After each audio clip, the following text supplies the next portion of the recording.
Donc, ce qui est important, c'est de comprendre que quand on est le co-créateur conscient de sa vie, c'est qu'on n'est plus projeté vers un futur d'émotions stratifiées du passé. Les différentes strates dont on a parlé tout à l'heure qui forment une armure, eh bien, si on ne forme pas l'armure, si on n'identifie pas les choses au niveau inconscient, eh bien, votre futur, ce sera toujours la projection des choses du passé. Voilà, important de comprendre cela pour aller chercher au niveau intérieur ce qu'on rejoue en permanence. Et pour cela, c'est de prendre conscience qu'en fait, être adulte, c'est prendre par la main l'enfant qu'on a été. Alors, le problème, c'est que souvent, on porte l'enfant, on ne le prend pas par la main, parce qu'on veut éviter de rejouer les blessures que l'on a eues. Parce qu'en fait, la grosse illusion que l'on a lorsqu'on est enfant, c'est qu'on pense que lorsqu'on est adulte, on pourra tout faire et qu'on saura tout. On a laissé cette impression, quand on était enfant, que ce soit par nos éducateurs et nos parents, que quand on était enfant, on ne pouvait rien, qu'on était victime des circonstances extérieures et qu'en devenant donc adulte, on allait pouvoir savoir, pouvoir être tout puissant.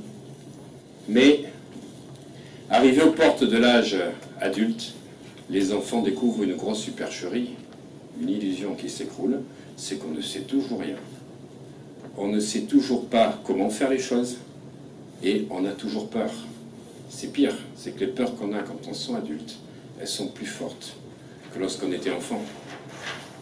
Encore plus grandes et encore plus fortes. Alors en fait, on comprend que lorsqu'on était adulte, on n'était pas tout puissant.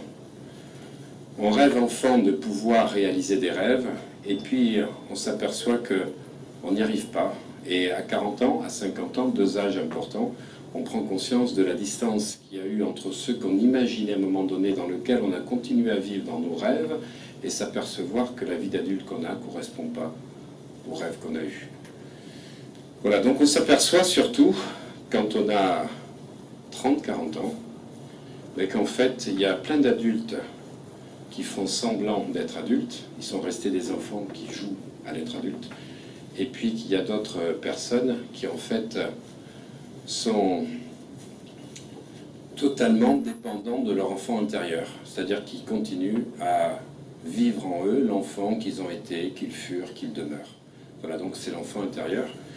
On parle beaucoup de réparation de l'enfant intérieur, mais c'est l'enfant intérieur qui en fait va manifester dans la vie d'adulte tout ce que l'on va vivre et comprendre. C'est pour ça qu'on va voir dans l'exercice qui va suivre comment en fait, avec l'exercice, on va pouvoir retrouver les circonstances et les événements qui ont été à l'origine de ça.